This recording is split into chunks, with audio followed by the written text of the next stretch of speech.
Vamos dar início à aula aberta, Plano Diretor e Reviver Centro, como utilizar as leis de modo prático, com Sabrina Bride, Manuel Fiasco e Luiz Gabriel Denadai, que também são professores do curso Legislação Urbana e Edilícia do Rio de Janeiro, como elaborar e aprovar projetos, que é o curso que promove essa aula aberta, curso que terá agora a próxima edição no segundo semestre. Ao longo da palestra aqui, da aula aberta, vamos estar colocando aqui no chat informações sobre o curso. Meu nome é Marcelo Bezerra, sou professor da PUC, no Departamento de Arquitetura e Urbanismo. Manuel Fiasco aqui comigo também. Enfim, inclusive, esse curso que promove essa aula aberta é um curso que a gente teve ali no primeiro momento, na criação e na elaboração desse curso, que já está partindo para a 14ª edição. Avisos da PUC, essa reunião ela está sendo gravada, ela vai ser disponibilizada nas redes sociais da PUC, e vejam também no chat que quem quiser declaração de participação precisa estar com a inscrição confirmada, deve permanecer durante a aula e também renomear com seu nome, sobrenome e dispositivo de acesso no Zoom. E confirmar também, antes de passar a palavra para o Manuel, que quem quiser fazer as perguntas, fique à vontade para registrá-la pelo chat, pode ser no geral ou direcionada para mim, que dentro do possível as mesmas serão respondidas. Como já estabelecido, a gente está com a aula aberta, a gente vai estar concluindo às 20h30, então pediria que eventualmente, quer dizer, alguma pergunta que eventualmente não seja possível, a gente vai tentar retornar de alguma maneira. Então, dando mais uma vez boas-vindas a todas e todos, eu vou passar a palavra para o Manuel dar prosseguimento aqui e a gente dá início à aula. Sejam bem-vindas, bem-vindos. Boa noite a todos, muito obrigado novamente pela presença.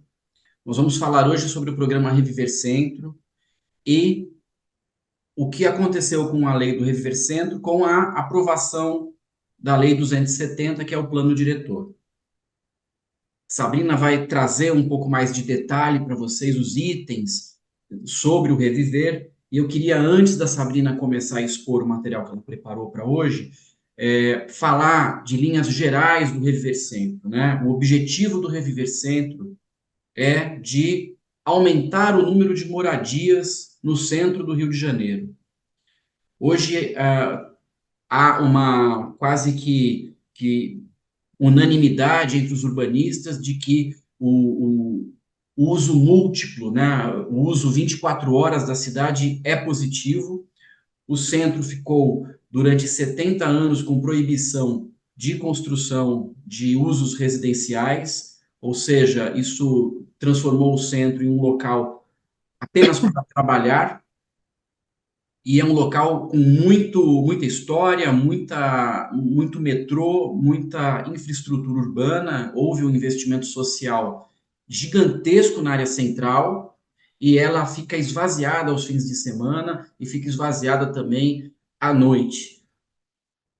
Então, o que se propôs, ainda mais após a pandemia, viu-se que o centro ficou completamente esvaziado.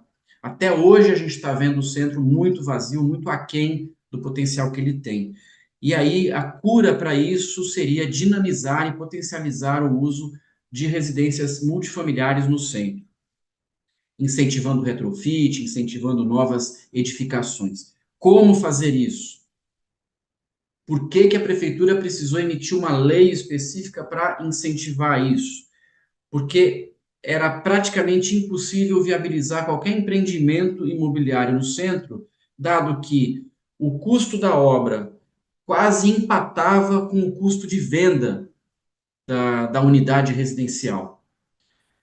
A prefeitura fez, então, uma operação interligada. O Rever Centro, além da operação interligada, tem uma série de aspectos muito interessantes, muito bacanas.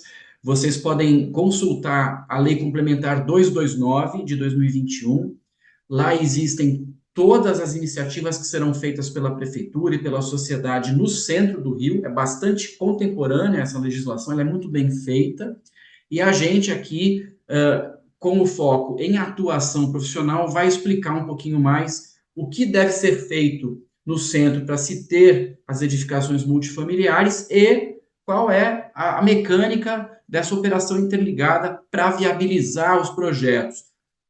A operação interligada nada mais é do que um incentivo urbanístico para quem faz o prédio no centro. Esse incentivo urbanístico se transforma em possibilidade de construção de metros quadrados com maior gabarito em outras áreas da cidade, na AP2, na AP3 e em outras áreas.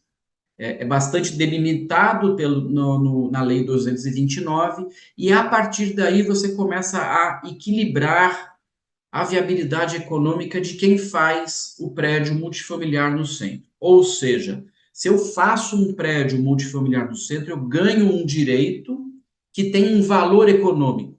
E esse valor econômico acaba equilibrando a conta e o projeto no centro ganha viabilidade.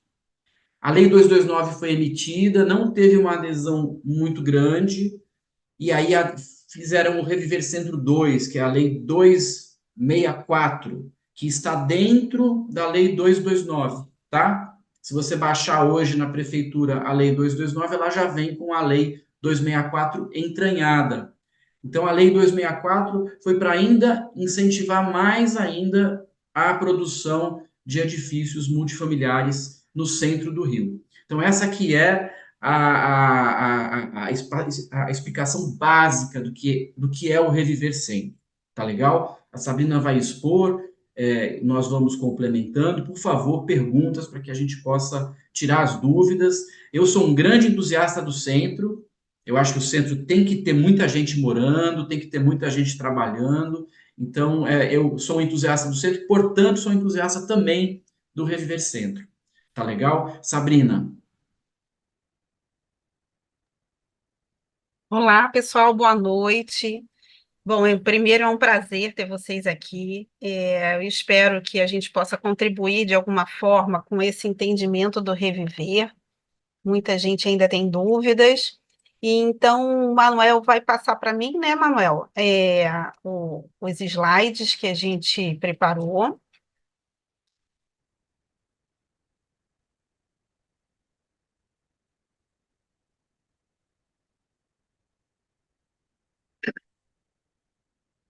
Bom, pode passar para o primeiro slide. Bom, assim como o Manuel já comentou a respeito, né, dos objetivos dessa lei do Reviver, né, que é justamente trazer o residencial para a área central da cidade, além dessa motivação maior, eu alenquei aqui alguns itens que constam, né, na Lei Complementar 229, que é justamente isso, é aproveitar essa infraestrutura urbana e as edificações existentes da região central, né? Como o Manuel falou, é uma área antiga da cidade que tem toda uma infraestrutura, inclusive de transportes, e que depois da pandemia a gente viu um grande esvaziamento e não retornou o uso, né, o movimento naquela região. Bom, aumentar a população residente, incentivar a mistura de usos, promover a transformação de uso das edificações existentes para o residencial, para o residencial multifamiliar ou misto, e viabilizar a destinação de áreas no topo das edificações existentes ao uso coletivo. Esse item é bem interessante, esse último, porque é possível utilizar como um rooftop, um restaurante, enfim, uma área para aproveitar também toda a paisagem que a gente tem desse local. Então, os prédios lá normalmente são altos, e é bem interessante. Todos esses objetivos, tem muitos outros também, mas esses foram os principais para realmente alavancar essa questão do aproveitamento das edificações existentes e da construção de novas edificações no centro. Pode passar. Bom, E aí, nessa lei 229, ele fala da reconversão de edificações para uso residencial ou misto, ou seja, é a utilização das edificações existentes lá, quer dizer, o aproveitamento das edificações existentes que hoje estão subutilizadas. Então, reconversão é um conjunto de intervenções realizadas com o intuito de aproveitar a estrutura e volumetrias existentes, dando-lhes nova função ou uso. Pode passar, Manuel. E aqui, olha quantas vantagens que a edificação existente tem para poder fazer essa reconversão, né, do comercial para o residencial ou do comercial para o uso misto. Você não precisa atender a ATE para o local, a taxa de ocupação, porque a edificação já é existente, o número mínimo de vagas, que hoje, pela Lei Complementar 270, que é o plano diretor, nem há mais a exigência, né, do número mínimo de vagas, dimensões mínimas das circulações horizontais e verticais, justamente para aproveitar a estrutura do prédio, as áreas comuns, área mínima útil das unidades, porque muitas vezes as salas existentes são até menores do que a área útil mínima, que seria de 25 metros quadrados. Então, na verdade, você não precisa atender. Se você tem uma sala comercial de 22 metros quadrados, tudo bem, é possível fazer a transformação de uso para o residencial sem consequências. Isso, Sabrina, Oi, pode isso é falar. isso é um super diferencial, porque você consegue fazer unidades de 18, 16, 15 metros quadrados. Isso faz com que você consiga, é único, você ter uma unidade pequena. Isso faz com que o preço do imóvel diminua e você, por metro quadrado, consegue valorizar um pouco mais o metro quadrado. É um grande diferencial no Reviver quando se trata de retrofit. Teve essa preocupação muito com unidade menor, porque a gente identificou que muitas unidades no centro são salas comerciais pequenas, né? É uma salinha, um banheirinho, às vezes tem uma antessala. Então, a ideia inicial, que depois se expandiu, foi focar nesses imóveis. A gente tenta dar uma força para esse imóvel virar um residencial de menor tamanho. Outro item também é local para guarda de bicicletas, que hoje é obrigatório pela Lei Complementar 198. E a instalação de gás canalizado, que isso também foi um grande ganho, né, principalmente para uma edificação existente. Antes era obrigatório, qualquer edificação, mesmo os existentes, tinham que fazer as adaptações necessárias para ter o gás canalizado, mas no Reviver é possível ter essas edificações sem a instalação de gás canalizado. Até porque hoje a gente tem soluções elétricas, né? Fogão elétrico, forno elétrico. Então, é possível fazer a instalação de equipamentos sem necessariamente utilizar o gás canalizado. Essas soluções Também são foi. até mais seguras, né, para Sim, imóvel menor, né? Se você tem um quarto-sala ou um kitnet, é melhor você ser elétrico do que você ter um gás, né? Você elimina o gás, é bem mais seguro. é, pode passar, Manuel. Tem mais algum? E nesses casos de reconversão, de edificações comerciais em mistas, deverão destinar no mínimo 60% da ATC em unidades residenciais. Quer dizer, vamos supor que haja um interesse de manter, sim, a parte comercial é, da edificação existente.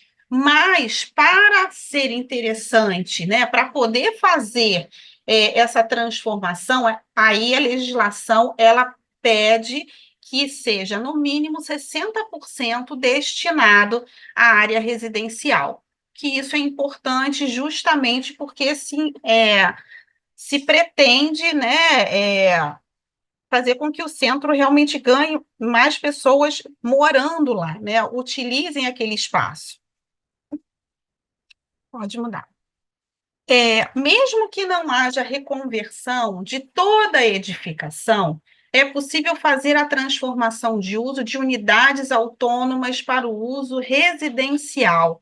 Isso é interessante, é algo diferente, né? Vamos supor que a gente tenha você tem uma unidade comercial, e já está há muito tempo parada, e de repente vale a pena fazer a transformação de uso daquela unidade para o residencial.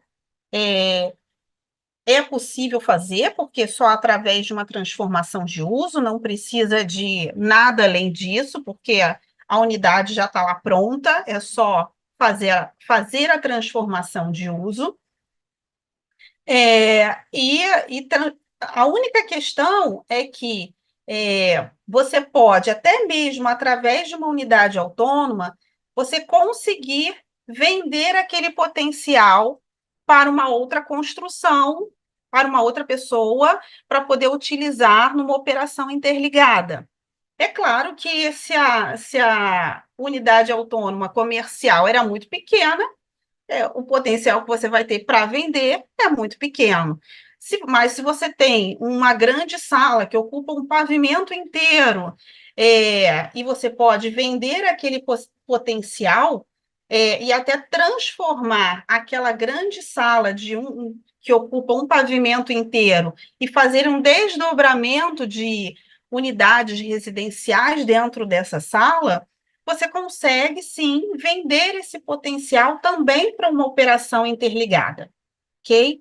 A única questão é que, a partir do momento que você faz essa transformação de uso para o residencial e utiliza o benefício de vender aquele potencial construtivo para a operação interligada, isso vai ficar gravado no registro de imóveis. E você não poderá mais fazer a transformação de uso novamente para o comercial, porque você já se beneficiou da transformação de uso, vendeu um potencial. Então, dessa forma, não é possível mais transformar o uso novamente para o comercial, tá? Até porque, digamos assim, isso acabaria sendo uma prática, né? A pessoa transforma para o residencial, vende o potencial, depois transforma novamente para o comercial. Então, não é essa a intenção, né? Então, a partir do momento que você faz essa transformação, isso vai ficar gravado no seu registro e você não vai depois poder desfazer novamente, voltando ao comercial. E digamos assim, algo que eu fiquei pensando com relação a isso, eu acho que é um mercado interessante, mas também fico pensando se hoje, no centro da cidade, a gente tem condomínios lá que fiquem abertos de segunda a segunda, que você possa transitar livremente, ter uma residência num prédio basicamente comercial, como funcionaria isso, né? Ou se alguém gostaria de ser o único morador de um prédio totalmente comercial. Então, acho que essa possibilidade, essa transformação de uso, vai acontecer de forma bem gradativa, porque precisa, sim, ter toda uma adaptação, né, dos próprios condomínios, né, para que recebam essa possibilidade de residenciais, né? Então, é algo que eu fiquei pensando, que unidade por unidade vai ser mais difícil de acontecer, vai demorar um pouquinho de tempo para que isso aconteça, que as pessoas tenham a ousadia ou a coragem de dar esse primeiro passo, né? Não sei o que os meus colegas pensam sobre isso, mas Eu vejo É de porque forma positiva, Sabrina. Eu acho que Sim, a legislação permitindo, o mercado, né? O mercado só vai fazer se tiver bom senso, claro. né? Porque ninguém vai querer investir numa pequena obra, ou isso custa dinheiro também. Você pegar uma sala e transformar para residencial, vai ter uma energia financeira, uma energia também de trabalhar esse processo na prefeitura, de assinar termos, de mexer em registro de imóveis, ou seja, vai ter que fazer um sentido prático para que isso funcione, né? Então, eu acho que quando a legislação ela abre caminhos, o mercado com a criatividade vai preenchendo e vai conseguindo dotar, sim, o centro de mais moradias. Eu sou otimista em relação a isso. Até anotei um caso aqui de um cliente meu que talvez se beneficie. Tem um ponto importante que a gente tem que dizer no caso, que o condomínio tem que aprovar, o condomínio é soberano, né? Então, se um proprietário quiser converter uma sala para residencial, ele primeiro vai ter que obter a aprovação na Assembleia, né? Então, vai ter condomínio que não vai se interessar nisso, né? A pessoa não quer ninguém circulando durante a noite, por exemplo, e vai ter condomínio que vai aceitar em níveis variados, né? Alguns vão aceitar mais, menos, mas é aberto, é da liberdade de cada prédio, né? De cada condomínio. Eu achei bem interessante essa possibilidade, apesar do meu questionamento, assim, né? Como eu falei, acho que isso vai ser uma coisa bem gradativa, mas é bem interessante, ainda mais que eu imagino que tenham muitos imóveis comerciais ali parados, né? É, no centro, é o que pelo menos é o que a gente vê, é o que a gente observa quando vai no centro, que está bem esvaziado. Então, é uma possibilidade de a pessoa vender aquela unidade e dar um outro uso, né? Bom, no caso do desdobramento de uma unidade comercial autônoma com transformação de uso para residencial, é preciso atender à área útil mínima prevista pela LC 198. Então, apesar de, se você tem um prédio existente, fazer a reconversão de uma unidade para o residencial, você não precisa atender à área útil mínima. Mas no caso de uma unidade comercial grande, como a gente falou, né? E desdobrando em outras unidades residenciais, aí sim você precisa atender essa área útil mínima de 25 metros quadrados. Quer dizer, você tem um grande salão, uma, um, vamos supor, um pavimento inteiro, e aí você vai vender e vai transformar em várias unidades, 2, 3, 4, sejam lá quantas forem, e aí sim você tem que atender essa área útil, tá? Então, só observando isso. Pode trocar. As áreas de estacionamento existentes poderão ser destinadas a outros usos, como residencial e comercial, desde que sejam atendidas às normas de ventilação e iluminação e garantindo pé direito mínimo de 2,5 metros.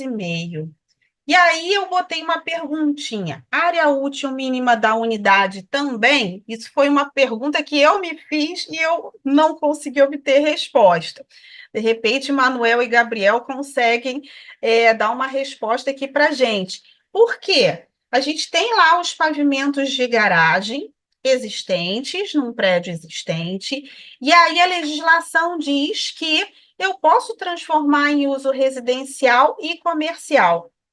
E aí, a única coisa que é dita é que precisa ser atendido às normas de ventilação e iluminação e o pé direito. E aí, eu fiquei com essa dúvida. Na minha opinião, acredito que tem que atender à área útil mínima da unidade, porque é um espaço, é uma garagem, você está criando uma unidade, então, seja essa unidade residencial. No caso do comercial, a gente não tem limitação, né? Não existe área útil mínima. Mas para um residencial, eu acredito que deveria atender a área útil mínima, apesar de não estar escrito na lei que precisa ser atendido. Mas acho que fica subentendido de alguma forma por ser a criação de uma unidade que precisaria atender a área útil. Eu concordo contigo, Sabrina. Aham, que bom. Também concordo. Que bom, né? Também concordo. Então é só chamando a atenção que, apesar de não estar escrito, no nosso entendimento, isso vai, de alguma forma vai ser exigido, né? Ou pelo menos, se for o caso, submetido, caso não seja atendido, né? Então a gente teria que submeter, seria um processo que precisaria ir a uma instância superior, se for o caso, tá? E aqui tá dando para vocês verem o desenho? Para mim não tá dando, mas Você não consegue ver o desenho todo? ficou cortado. Mas é um desenho que existe não sei. É que ficou aparecendo a barra ali embaixo, Manuel. Ah, tá. Tá. Melhorou assim? Não, coloca na apresentação de slide, acho que se você der um ESC, aí foi.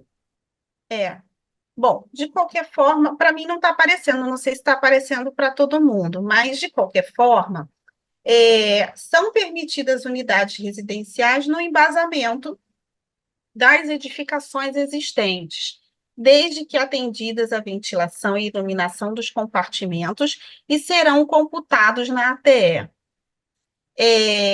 Esse desenho aparece na própria lei, tá? Mostrando como deve ser feito o cálculo dessa ventilação e iluminação. Não sei se todos têm conhecimento de como é a região central, mas normalmente a gente tem uma área coletiva. E dentro dessa área coletiva, a gente não pode, o gabarito não o mesmo, tá?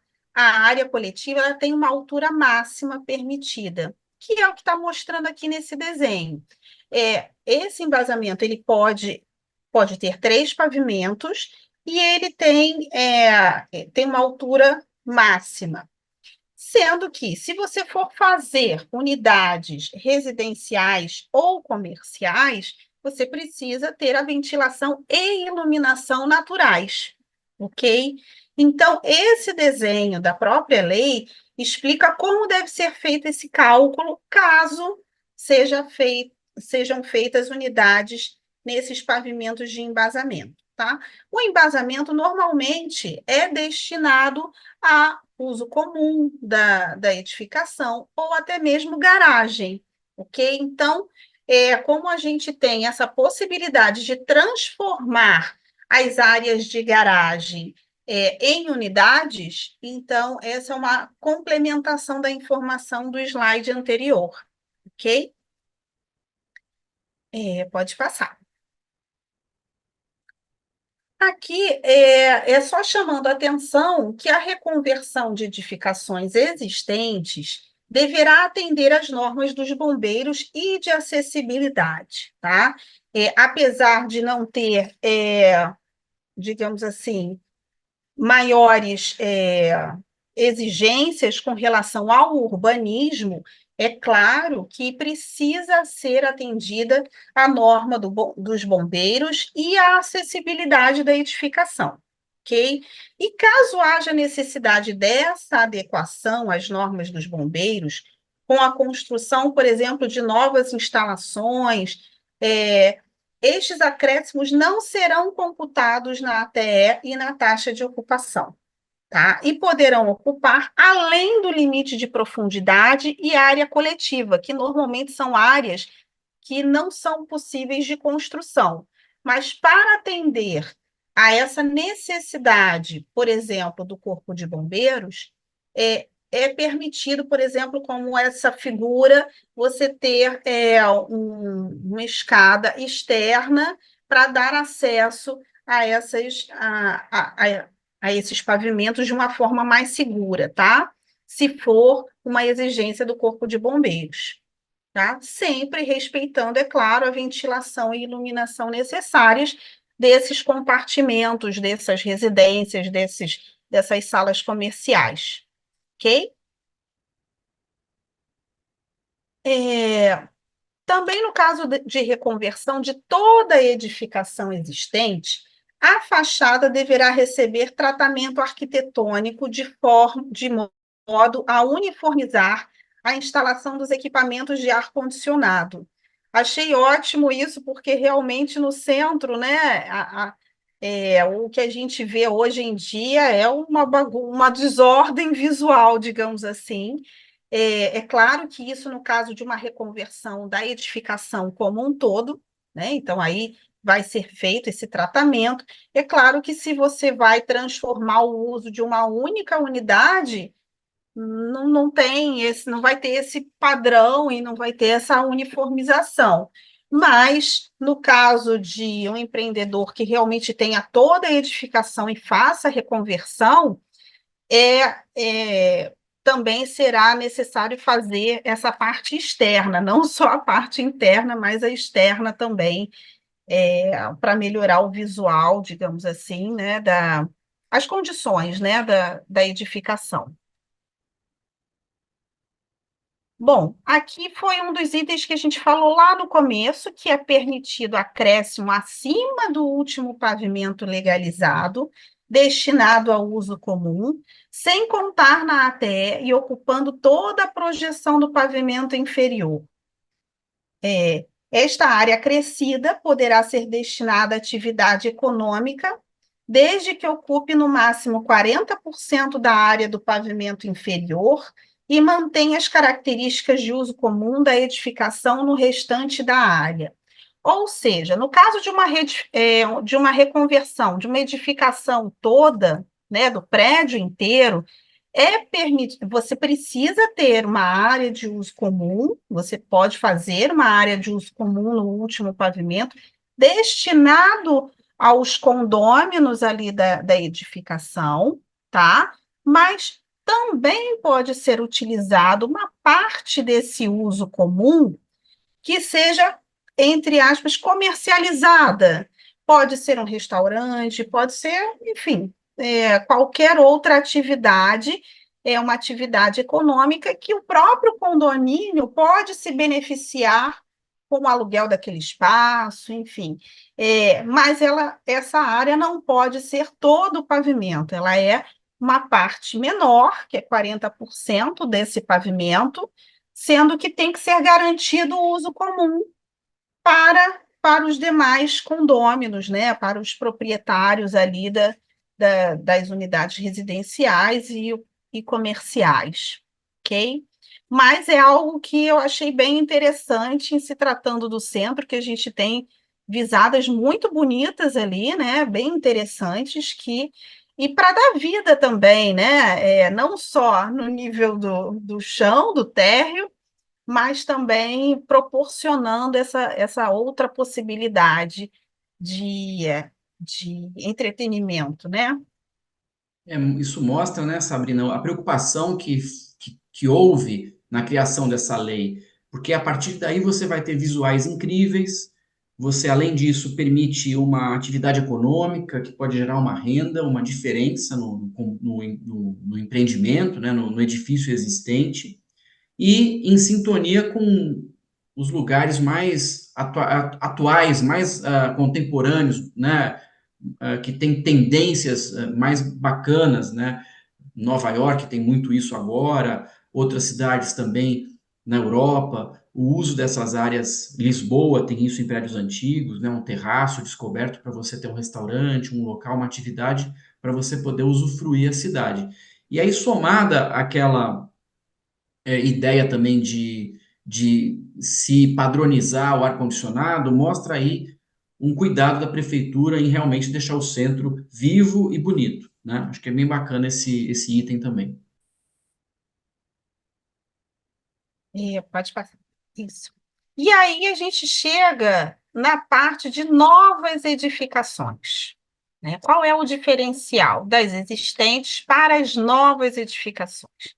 Bom, como a gente viu, as edificações existentes, a gente tem vários benefícios, digamos assim, que não precisa atender muita coisa. Nas edificações novas, o que fica sem restrição?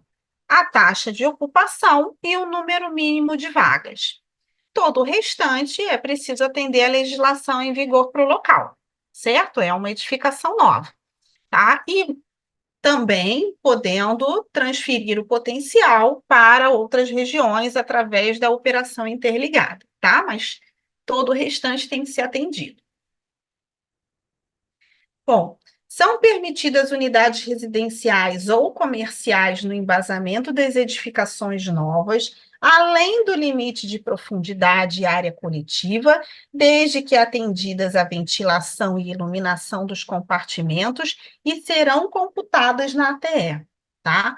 Ou seja, da mesma forma que na edificação existente, quando você tinha lá o embasamento e você pode fazer unidades residenciais e comerciais, da mesma forma vai ser possível nas novas edificações, né? Então, atendendo, é claro, as ventilações, iluminações, aí nesse caso, obrigatoriamente, você tem que atender a área útil mínima das unidades residenciais, e essas unidades, essas áreas privativas vão também ser contabilizadas na ATE, tá? A ATE é permitida para o local, tá? Pode passar.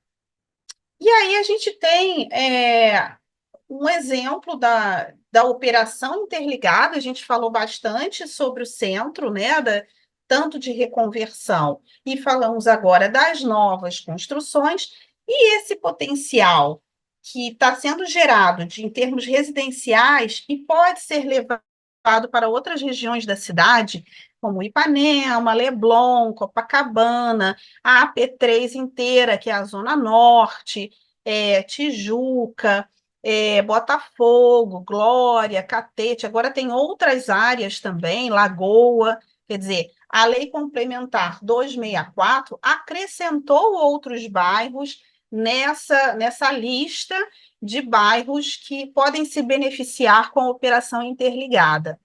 E aí a gente pegou um exemplo, vamos supor, Ipanema, onde são definidos os gabaritos para as edificações não afastadas das divisas para o bairro de Ipanema, tá? E aí eu queria chamar a atenção para algumas palavrinhas que são importantes quando a gente lê a Lei Complementar 229. Tá? Quando a gente lê Ipanema, e fala o seguinte: obrigatoriamente o gabarito dos PALs 22.351 e 33.100. Para quem conhece essa região, sabe que existem alguns PALs, né, que é projetos aprovados de loteamento. A gente tem esses PALs que são bem antigos e que definem gabaritos para Copacabana e Ipanema, tá?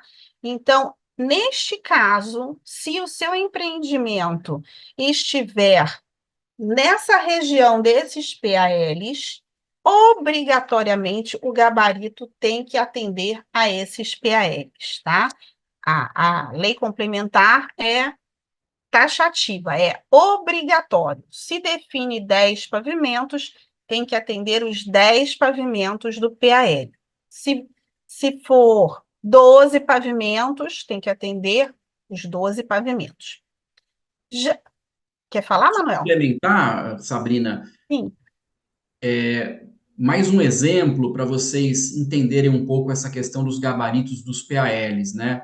Em Copacabana, por exemplo, a maior parte de Copacabana ela foi construída de acordo com esse PAL 22.351, que é um PAL da década de 50. Ou seja, esse PAL é a cara de Copacabana.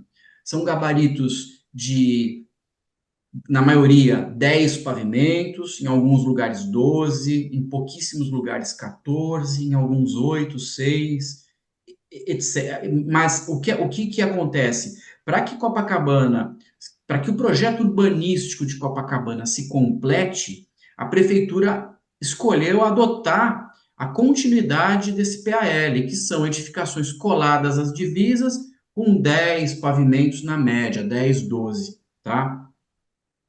E você tem que obrigatoriamente fazer esses 10, 12 pavimentos.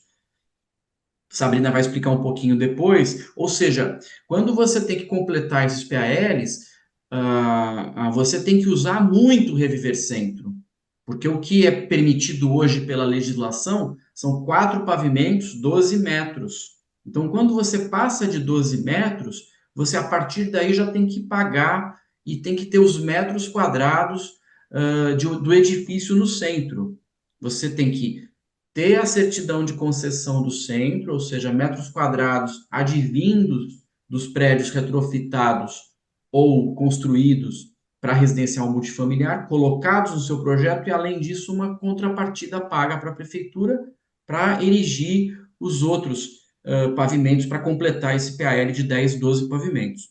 Então, é um PAL para construir, terminar a construção de Copacabana. E quando a Sabrina fala de Ipanema, é o pedaço de Ipanema perto de Copacabana que tem esse PAL 22351 e o 33.100, tá? Que é, por exemplo, ali Rua Rainha Elizabeth, por ali, naquela regiãozinha ali, você tem esses PALs atuando, tá? É isso aí. Então, é interessante pensar que a intenção é completar esse volume existente, né, que já existe em Copacabana, e que mudou muito a cara a partir da década de 90, com o advento da lei orgânica, que fez com que as edificações não afastadas tivessem no máximo 12 metros de altura, aproximadamente 4 pavimentos. E isso, digamos assim, engessou um pouco essa região, porque aí você tinha que fazer uma edificação obrigatoriamente afastada das divisas para poder ganhar em termos de gabarito. Então, o Reviver traz de volta esse gabarito para o não afastado, né? Justamente para tentar montar, digamos assim, né? Finalizar essa visão que a gente tem de Copacabana. E aí, nessa primeira parte de Ipanema, ele fala que é obrigatório. Já nos outros itens, por exemplo, na Rua Visconde de Pirajá, ele já coloca máximo 10 pavimentos, máximo 30 metros. E para os demais logradouros, máximo 8 pavimentos, máximo 24 metros.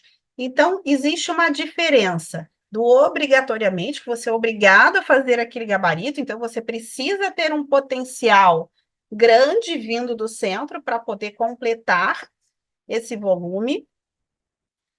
E os demais você tem no máximo, ou seja, se o empreendedor resolver fazer 8 pavimentos na Visconde de Pirajá, é possível.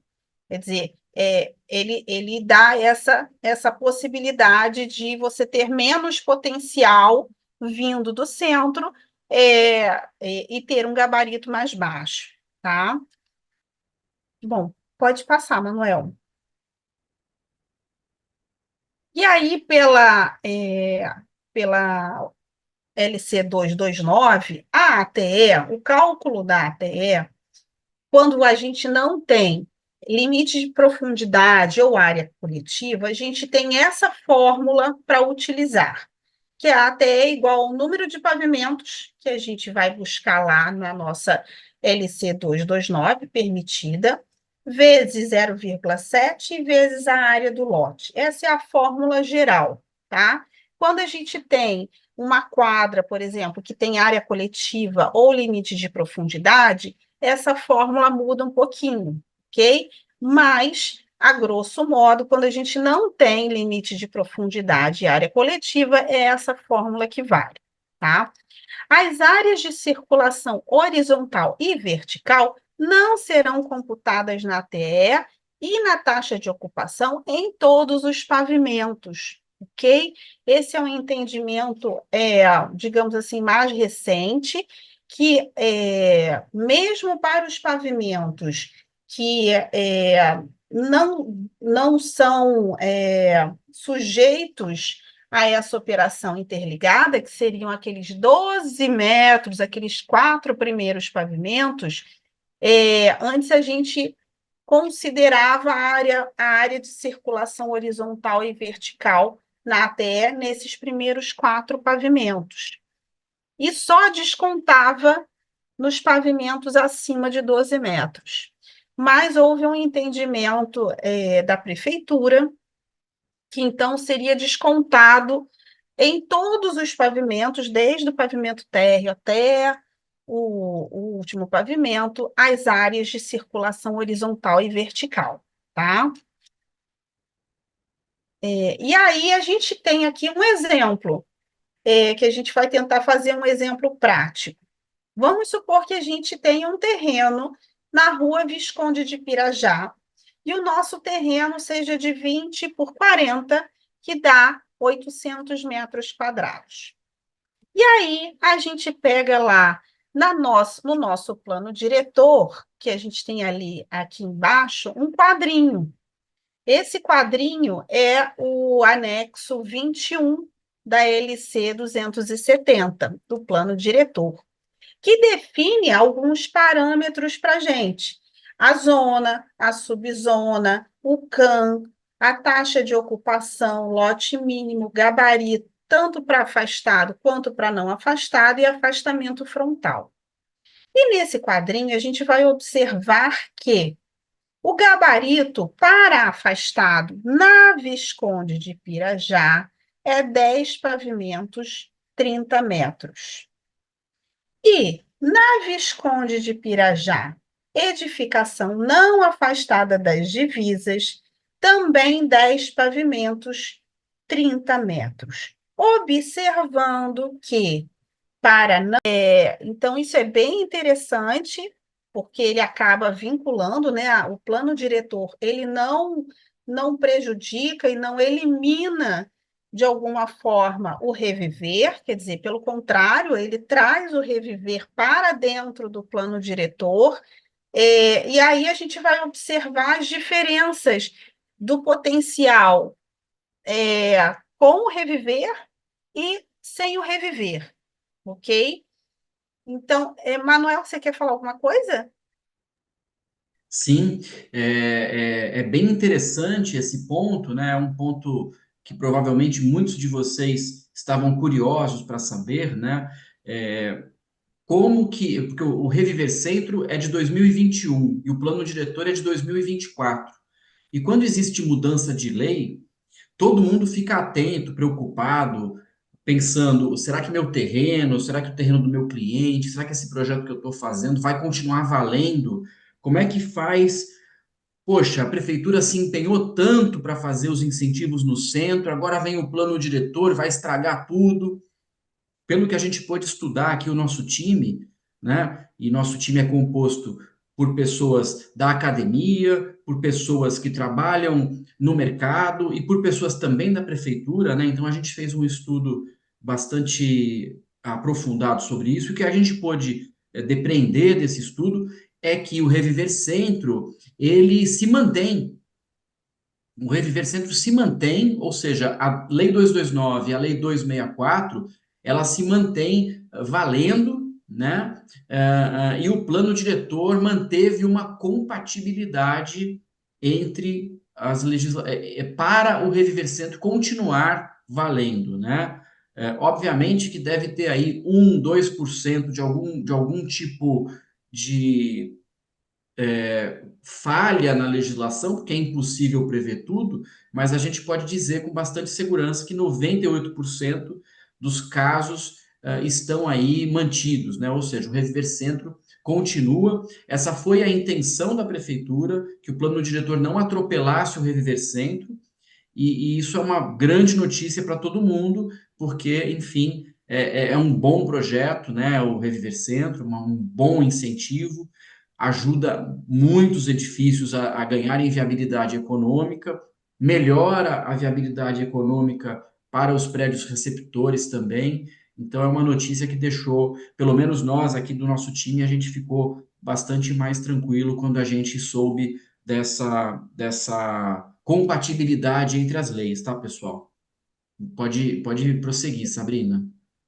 Bom, olhando aqui, fazendo um comparativo com o potencial é, que é dado pela LC 229 e o próprio plano diretor, a gente vai observar que nas mesmas condições, 10 pavimentos e máximo de 30 metros, pela Lei Complementar 229, a ATE máxima que pode ser atingida é 5.600 metros quadrados.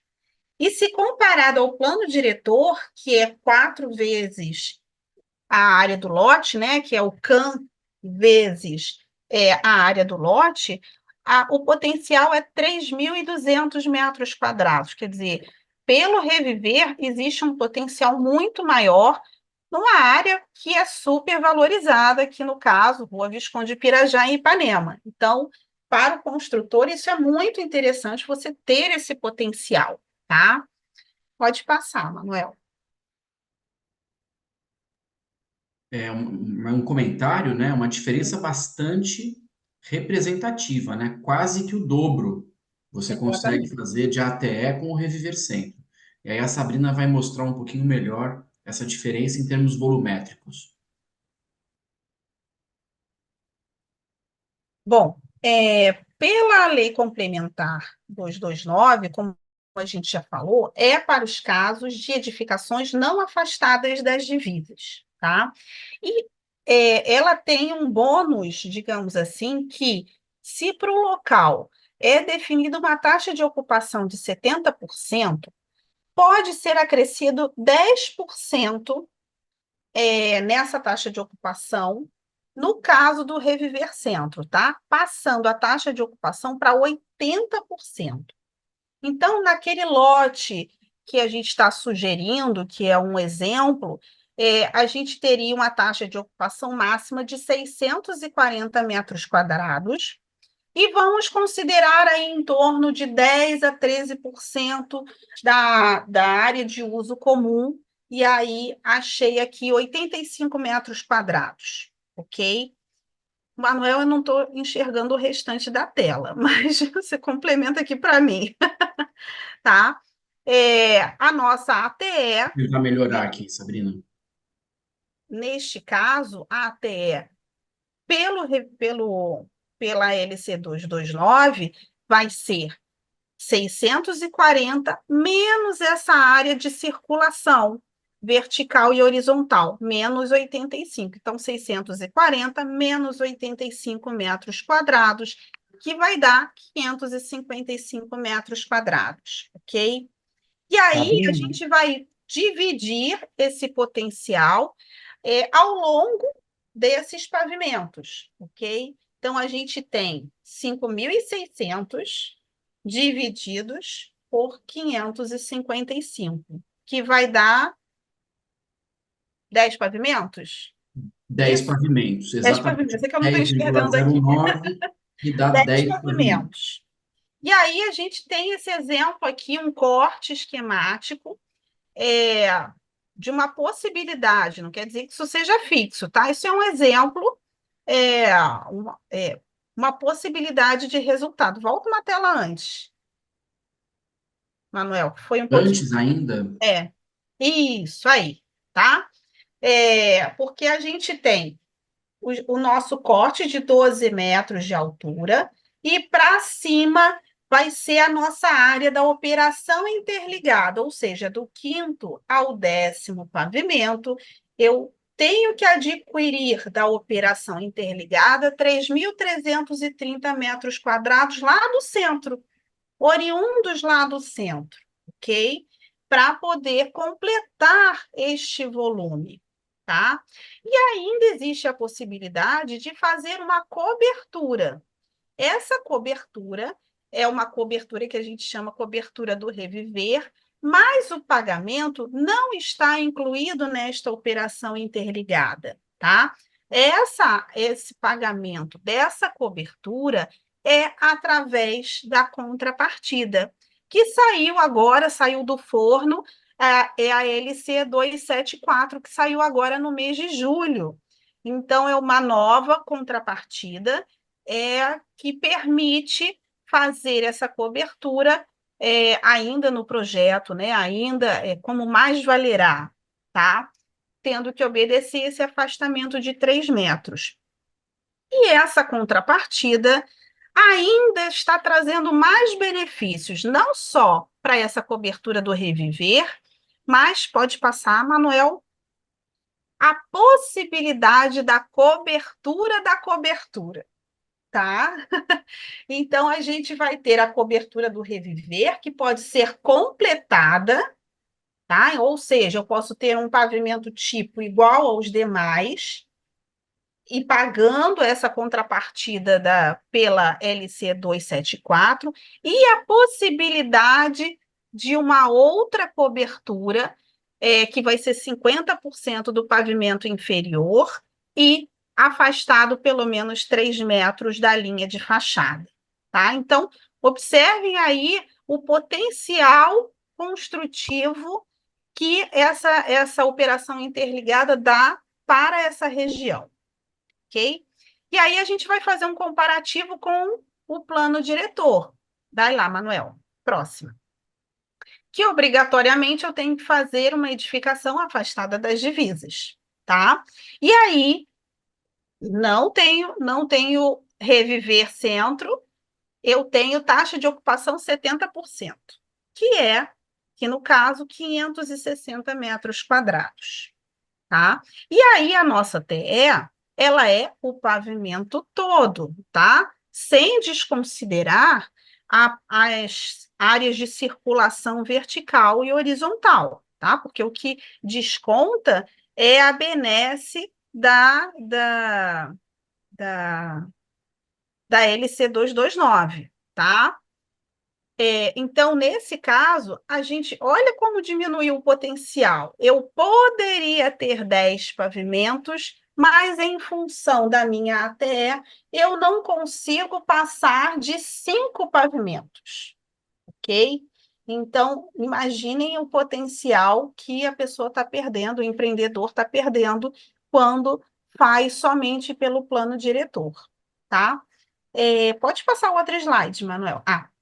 Quer Só falar? um comentário, é muito interessante isso, porque a gente percebe aí como o reviver é claramente vantajoso, né? Obviamente, o reviver vai depender de uma operação mais complexa, porque você vai precisar ou fazer um multifamiliar no centro, ou comprar de alguém que fez esse multifamiliar no centro, comprar esse potencial para utilizar. E, além disso, calcular também o valor da contrapartida para a prefeitura, né?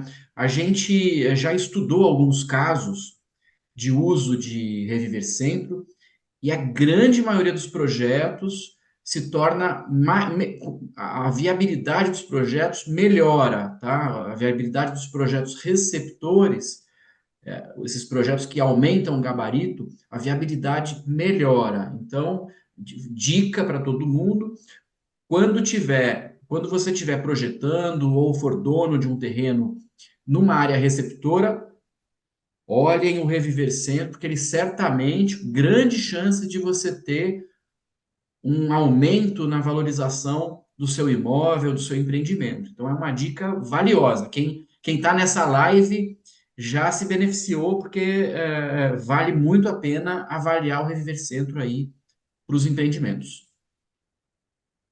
Isso. E nesse próximo slide, o que a gente vai observar que, no caso da Lei Complementar 274 de contrapartida, o ganho para esse empreendimento é pequeno, tá? Se comparado o do Reviver, porque, na verdade, eu posso transformar aquele PUC de uso comum em uma dependência ou uma unidade autônoma, também com 50% e com pagamento, tá? Pela LC 274. Então, a gente quis mostrar visualmente essas duas situações para ver o quanto de potencial o Reviver permite nas mesmas condições, né? 10 pavimentos, 30 metros de altura, o quanto ele tem de ganhos aí. Pode passar, Manuel. Bem, dá para ver notadamente aí que o gabarito aumenta muito quando a gente usa o Reviver Centro, né?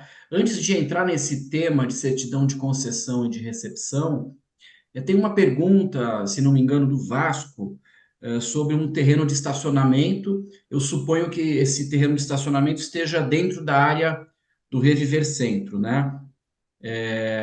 O que que acontece? O zoneamento, os gabaritos permitidos no centro, muito pouco se alteraram.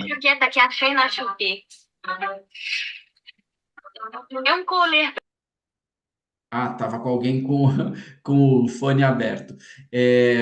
Suponho que esse terreno esteja no centro, tá?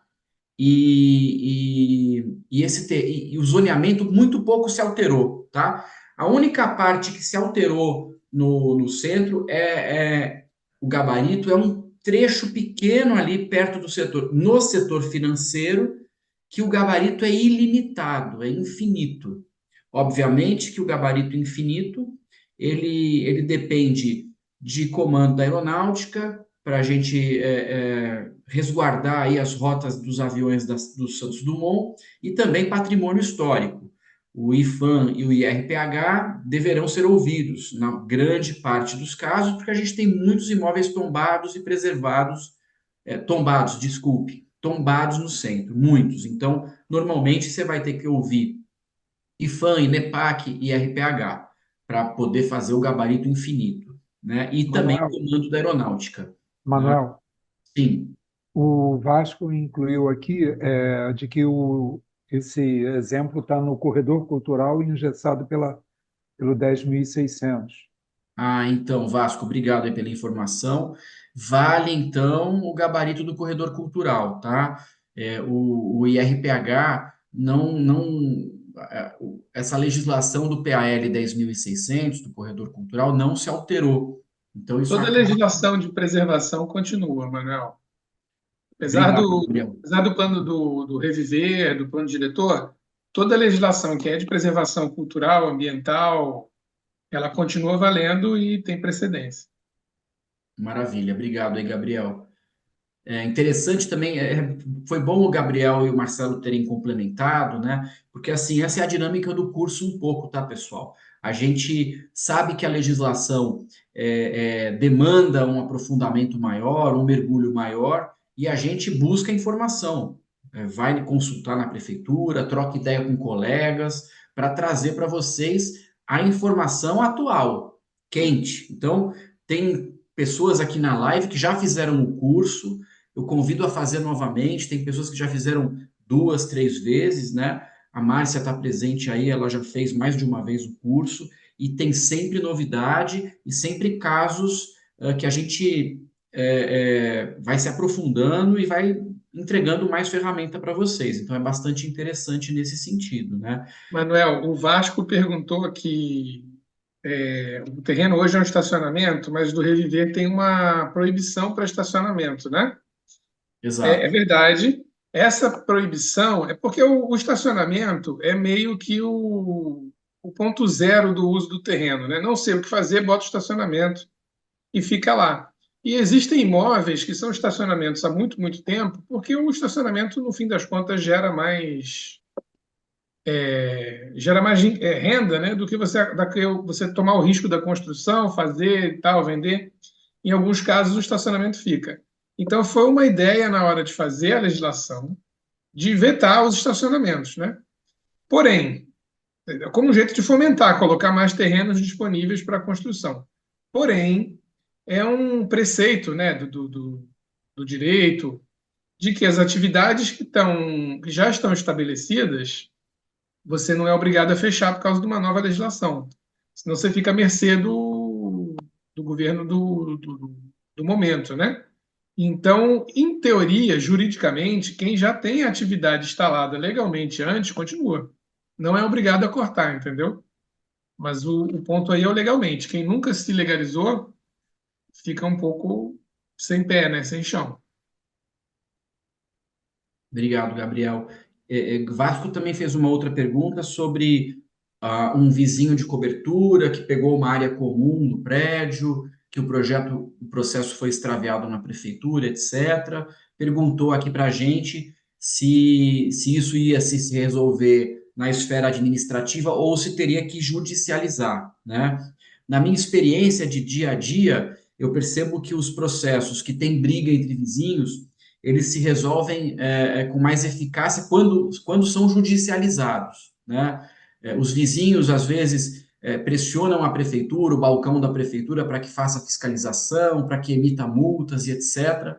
Isso acaba não sendo muito eficaz pela falta de fiscalização, né? A fiscalização não tem braço para cuidar de tudo isso, então, normalmente, esses processos, Vasco, acabam tendo de ser judicializados para que avancem, né? Então, respondendo aí mais uma pergunta sua, né? Marcelo, a gente tem mais alguma pergunta antes de entrar na certidão de concessão e de recepção? Temos sim, eu vou ler aqui para vocês. O Stefano, ele pergunta se, no caso de reconversão de unidade autônoma em um condomínio comercial para uma unidade residencial, caso o condomínio não seja preparado para uma portaria 24 horas, o condomínio é obrigado a se adaptar? É uma discussão interna do condomínio, né? Se você consegue aprovar na convenção a mudança de uso, né, de comercial para residencial, se foi aprovado, obviamente o condomínio tem que fazer as mudanças necessárias para aquilo funcionar, entendeu? Talvez uma portaria que, que tenha pessoal 24 horas seja necessária. Talvez não, muito prédio residencial hoje não tem porteiro 24 horas, né? E dependendo de onde for no centro, você consegue fazer isso com aquele badge, com chave, com qualquer coisa. Mas o condomínio é sempre soberano para tomar essas decisões internas, né? Então, se você consegue aprovar na convenção, eu imagino que você consiga aprovar qualquer outra coisa de mudança, entendeu? Porque uma coisa está ligada com a outra. Tá, ele até considera aqui que a pergunta dele tinha sido respondida. A Juliana, ela. Só um segundo. A Gabriela, desculpe. A Gabriela, ela pergunta, ela pede para explicar um pouco melhor a operação interligada, como é que se configura a operação interligada. Ah, perfeito. Eu vou falar um pouquinho sobre isso agora, Juliana. Justamente nessa questão da certidão de concessão e recepção, eu aprofundo um pouquinho melhor. Tem uma Mais nova pergunta, perguntas? Manuel, do Lucas Cristiano. Ele queria entender melhor sobre o artigo 65C, que autoriza a demolição com preservação dos parâmetros existentes para uma nova edificação. Aí ele coloca, não seria controverso dentro de uma lei que busca estimular o retrofit? É, é controverso. É controverso, mas algumas vezes tem uns imóveis que você não consegue aproveitar, mas o volume você gostaria de refazer aquele volume, né? E se você tirar, você nunca mais faria aquele volume, por algum problema de afastamento, alguma coisa, aí vira um estudo caso a caso, né? Um caso famoso é o Hotel Glória, que tinha um anexo que foi para o chão e voltou aí, mas o Hotel Glória não foi baseado no Reviver. A prática tem mostrado que a obra do retrofit ainda é uma obra muito pouco. Os engenheiros não gostam de fazer os retrofits porque eles acabam assumindo a responsabilidade por algo que eles não conhecem 100%. E os custos do retrofit são muito próximos dos custos de uma construção nova. Então, a obra do retrofit pode até ser mais barata em alguns casos, mas acaba ficando é, mais demorada, o que incorre em custos. Às vezes, por exemplo, a gente percebe que alguns edifícios têm um pé direito, um piso a piso de 3 metros, por exemplo, né? E hoje os edifícios precisam de um piso a piso maior ou, ao contrário, menor, para aproveitar mais andares em alguns momentos. Então, assim, é uma é um super controverso, eu sou super a favor de fazer o retrofit por questões ambientais, né? Mas a gente tem uma resistência grande aí, a prática da engenharia tem mostrado muita resistência em relação a fazer os retrofits. Teve um caso de sucesso no centro do Reviver, do Hotel São Francisco, que virou um empreendimento residencial, se chama Casa Mauá. Lá eles conseguiram fazer uma obra mais inteligente, porque era um hotel já em operação, muito novo, e transformaram para residencial. Ali a obra foi muito rápida e econômica, então o prédio todo se manteve, basicamente, né? Então foi bem bacana, unidades pequenas, menores que 25 metros quadrados de área útil, então foi um caso de super sucesso. E além disso, além dele conseguir converter para residencial, ainda conseguiu ganhar potencial construtivo para fazer Reviver Centro, né?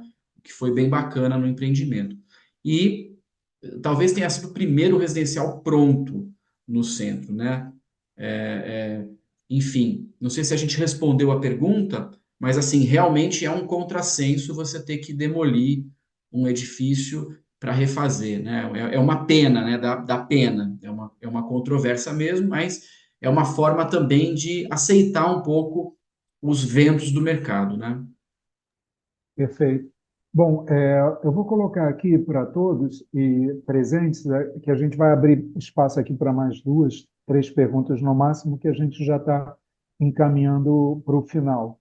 Tá? Marcelo, Manuel, eu fala. queria só expor rapidamente, até para responder a pergunta da Juliana, a questão Perfeito. lá da certidão de concessão e de recepção. Vocês estão conseguindo ver minha tela? Sim, sim. Então vamos lá, né? Como que funciona isso, pessoal? Aqui fala um pouquinho da mecânica do processo, tá? Fala da operação interligada. Como é que funciona? Respondendo aí a pergunta da Juliana. A licença de obras do projeto multifamiliar ou misto no centro é emitida. Eu aprovo o projeto no centro. Só aprovo. Esse processo tramita para a emissão da certidão de concessão. Você pede os favores da Lei 229 e ele tramita para que a certidão de concessão seja emitida. E essa certidão ratifica os metros quadrados que poderão ser utilizados na operação interligada. É um documento que fala, você tem direito a 1.223,45 metros quadrados de operação interligada. E aí isso vai ter um valor, né? Essa certidão de concessão tem um valor. Essa certidão de concessão é apresentada no processo de construção do edifício receptor, seja na AP2, na AP3 e outros casos previstos na Lei 229. Você apresenta essa certidão de concessão, além disso, você apresenta também uma carta com a cessão desses metros quadrados para o receptor, tá? Tem que apresentar isso na prefeitura, ou seja, a pessoa que tem o direito a essa metragem de operação interligada, te dá um documento dizendo que vendeu para você, ou te deu, ou negociou, ou trocou, te passa esse documento com, digamos, 225 metros quadrados para você usar no seu empreendimento Reviver Centro.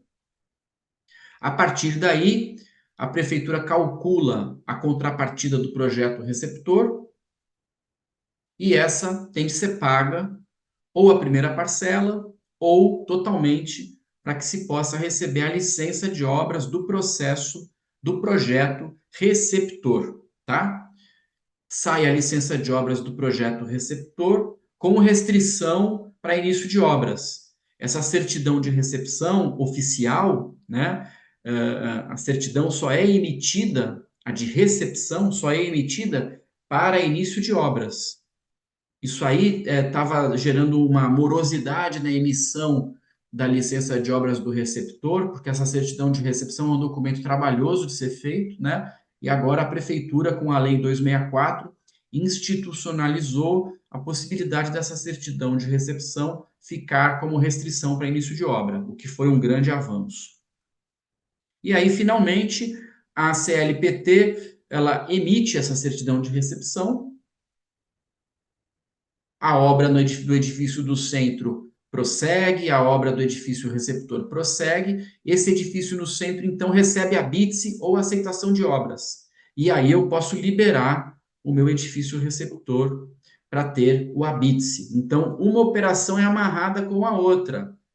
Eu tenho que ter a certeza do habite-se do meu prédio no centro, para então eu poder ter o habite-se no meu prédio receptor, na AP2, AP3 e outras áreas. Então, é uma operação bastante complexa, pessoal. É uma operação que precisa ser cuidada, né, para que você garanta o seu habite-se tanto no prédio no centro, para que a cidade tenha realmente mais moradias no centro, que é o objetivo do Reviver, e além disso, o seu prédio receptor, você não vai investir valores aí num edifício se você não tiver certeza que o habite no centro vai sair. Então, tem uma ligação entre os habite-se, né? Os empreendedores reclamaram um pouco disso, né, para a prefeitura, mas a minha posição como arquiteto e urbanista é que é uma boa forma de controlar e garantir que o projeto Reviver se mantenha, né, e dê certo, prender os habite-se, né? Respondi, Juliana? Perfeito, Manuel. Enquanto a Obrigado. Juliana coloca aqui, eu acho até que foi a Gabriela. Eu falei Juliana, mas quem Ai, fez a pergunta foi a tá certo, Gabriela. Depois eu corrigi. tá certo. Queria falar um pouquinho aqui sobre o curso. Eu acabei de colocar no chat um link para informações, inclusive que encaminha também para as inscrições. O- Sugerimos, então, que vocês verifiquem no link o escopo do mesmo, o programa, entre outras informações. É interessante mencionar que o curso é composto por 10 aulas de 3 horas. As aulas são em segundas-feiras, de 7 às 10 da noite. As aulas são online, elas não são gravadas, porém o material que é apresentado é disponibilizado antes e depois, antes da aula, para diversos dos nossos alunos, enfim, imprimem para poder fazer as anotações nos slides impressos. E ele é composto por 10 aulas, sendo 7 aulas expositivas e 3 aulas dedicadas a aplicações da legislação em exercícios. Tá? E tem sido recorrente, como o Manuel já colocou, que ex-alunas do curso o façam mais de uma vez pelas atualizações, especialmente nesse momento, né, ao longo desse ano, que tanta coisa nova tem sido praticada.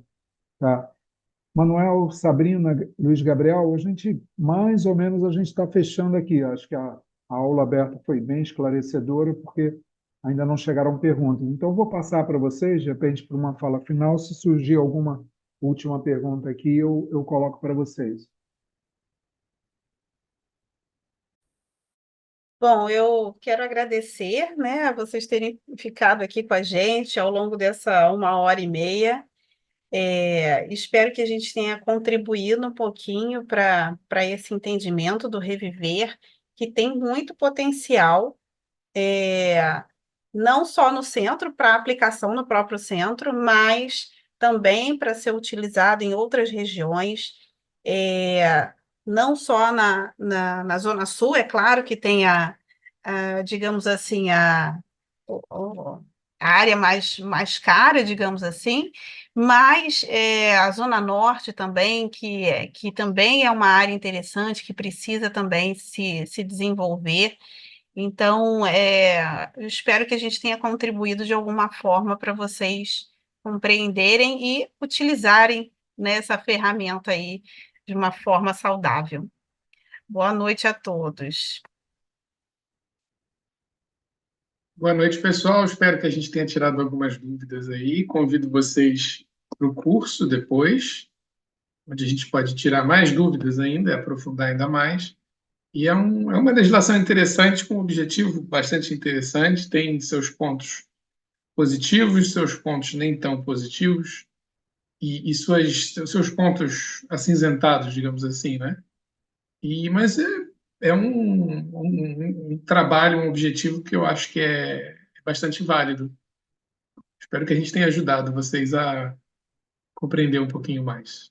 Tá bom? Boa noite para todo mundo. Obrigado pela presença. Manuel, até aproveitando aqui a deixa, eu acho que tem uma Sim. pergunta que vai ajudar até na tua conclusão. Lorena, ela coloca: boa noite. Para quem está começando, está se mudando para o Rio irá começar na área, é recomendado mesmo fazer o curso sem saber 100%. algumas leis nesse início? Obrigado pela 100% aula. recomendado. 100%. Era sobre isso que eu ia falar, Marcelo. Exato, por isso que eu abri para você.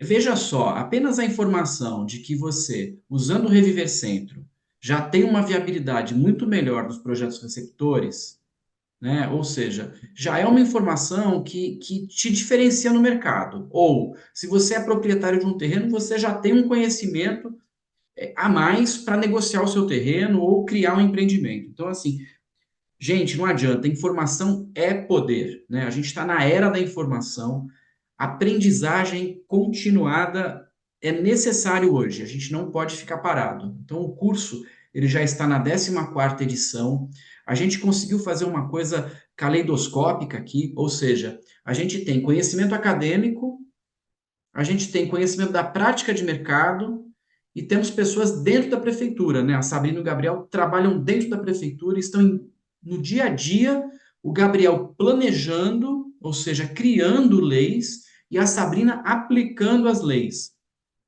Eu e o Marcelo somos professores acadêmicos da PUC-Rio, né? E eu, além de lecionar parte do meu tempo lecionando, né?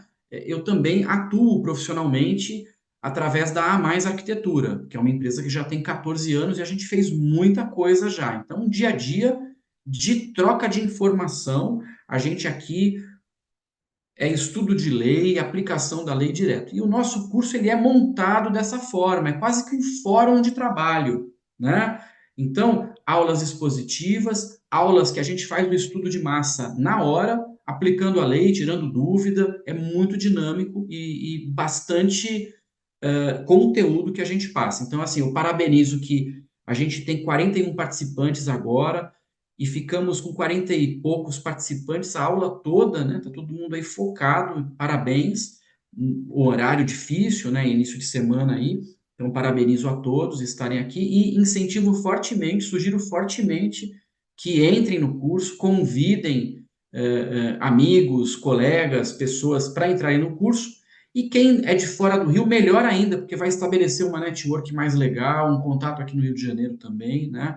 A gente fica muito feliz de receber o pessoal de fora do Rio também, né? Acho que era isso, queria agradecer, estou à disposição aí para a gente poder trocar mais conhecimentos e avançarmos aí na construção do Rio de Janeiro com o Reviver Sempre, se Deus quiser, tá bom? Perfeito, Manuel. Então, pessoal, mais uma vez agradecendo, parabenizando aqui aos professores, a esse grupo tão capacitado que proferiu aqui a nossa aula aberta. Fica mais uma vez aí reforçado o convite para inscrição no nosso curso e agradecer a presença de todos e todas e como combinado às 20h30 a gente está concluindo aqui mais uma aula aberta do nosso curso de legislação. Tá? Obrigado mais uma vez a todas e todos e boa noite, ótima semana e esperamos revê-los em breve.